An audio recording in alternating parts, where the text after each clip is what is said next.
Class number 3 है, potential energy पढ़ना आज। तो आपकी बुक में पोटेंशियल एनर्जी क्या है, जब कोई जिस्म अगर जैसे भी कोई भी चीज़ पड़ी हुई है ज़मीन पर तो उसके अंदर वर्क करने की सलाहियत तो नहीं होती। जैसे एक चेयर पड़ी है, चेयर के अंदर कोई एनर्जी नहीं ना है, वो काम नहीं कर सकती अपने आप। एक पत्थर अगर ज़मीन पर पड़ा है तो पड़ा रहेगा, उसके अंदर कोई एनर्जी नहीं होती, तो वर्क करने की सलाहियत सिफर है।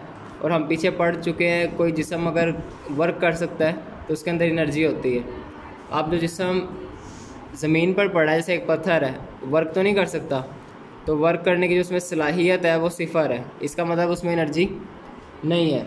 अब एनर्जी नहीं है, इसका मतलब है उसके अंदर वर्क करने की सलाहियत सिफर है। अगर हम उसको बुलंदी पर लेकर जाते जाएंगे, थोड़ा ज़मीन से ऊपर उठाते जाएंगे, तो उसमें वर्क करने की सलाहियत आती जाएगी। कैसे? जैसे अगर एक पत्थर को हम बुलंदी पर जाकर छोड़ें तो वो नीचे आकर गिरता है, तो नीचे आता है ना अपने आप, और अगर वो नीचे आकर किसी चीज़ में लगता है तो नुकसान भी करता है। इसका मतलब उसमें एनर्जी मौजूद थी। तो ये एनर्जी आई किस वजह से आई? जब वो ज़मीन पे था कोई एनर्जी थी उसमें, और तब भी पत्थर था, लेकिन जब हम उसको बुलंदी पर ले गए तो उसमें एनर्जी आ गई। इसका मतलब है एनर्जी किस चीज़ की वजह से आई? उसकी बुलंदी की वजह से, यानी उसकी पोजीशन की वजह से। तो इसकी डेफिनेशन क्या होती है? किसी जिस्म में बुलंदी की वजह से स्टोर एनर्जी को, पोजीशन की वजह से स्टोर एनर्जी को पोटेंशियल एनर्जी कहते हैं। किसी जिस्म में उसकी पोजीशन की वजह से स्टोर एनर्जी को पोटेंशियल एनर्जी कहते हैं। आपके लिए पोटेंशियल एनर्जी इतना ही है। उसके बाद हमारे पास इलास्टिक पोटेंशियल एनर्जी है। इलास्टिक क्या होता है? जैसे घरों में आप देखें, इलास्टिक हमने सुना है ना, वो इलास्टिक होता है। इलास्टिक क्या है? जिसके अंदर एक लचक होता है, लचकदार कोई भी जिस्म होता है, जिसके ऊपर अगर हम फोर्स लगाएं और फोर्स हटाएं तो वो अपनी असल शक्ल में वापस आ जाए। जैसे हमारे पास रबड़ बैंड है, अगर हम उसको खींचेंगे तो उसके अंदर एक एनर्जी स्टोर हो जाएगी, जिसको क्या कहते हैं? Elastic energy. उसके अलावा हमारे पास स्प्रिंग है, अगर हम स्प्रिंग को दबाते हैं तो उसके अंदर भी कौन सी एनर्जी स्टोर हो जाती है? Elastic energy. इसी तरह किसी तने हुए तीर कमान में अगर हम उसको खींचेंगे तो उसकी जो कमान है उसके अंदर क्या इकट्ठी हो जाएगी? Elastic energy. जैसे ये बॉल पॉइंट है, इसको हम दबाते हैं तो इसके स्प्रिंग के अंदर एनर्जी स्टोर हो गई है, वो भी इलास्टिक एनर्जी है। जब हम इसको छोड़ेंगे वापस आया ना, तो इसके अंदर एनर्जी स्टोर थी, इसलिए ये वापस आया है। स्प्रिंग को खींचा हो या दबाया हो, उसके अंदर जो एनर्जी है उसको कहते हैं इलास्टिक एनर्जी। किसी प्लास्टिक के जिस्म को अगर फोल्ड किया हो, मोड़ा हो, तो उसके अंदर भी कौन सी एनर्जी होती है?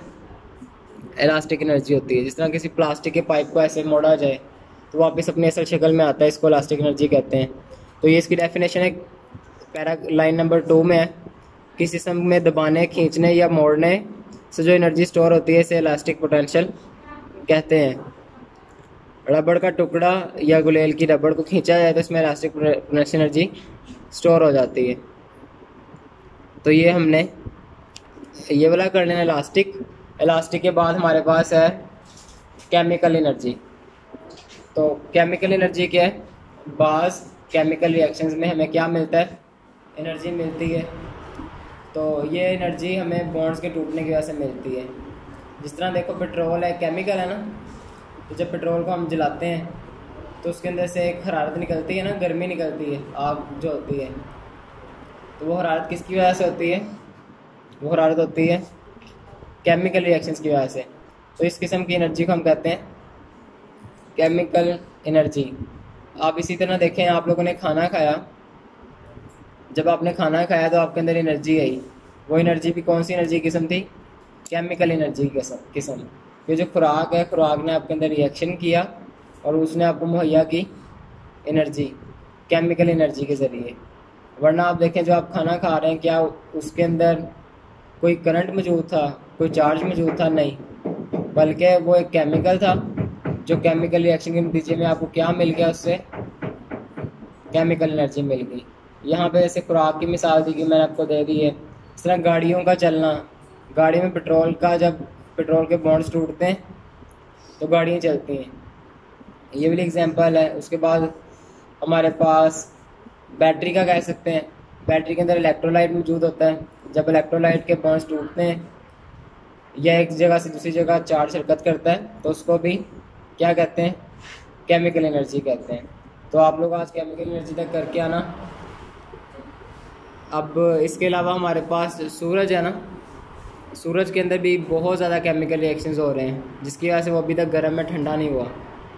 तो कल आगे करेंगे, आज के लिए इतना ही काम है।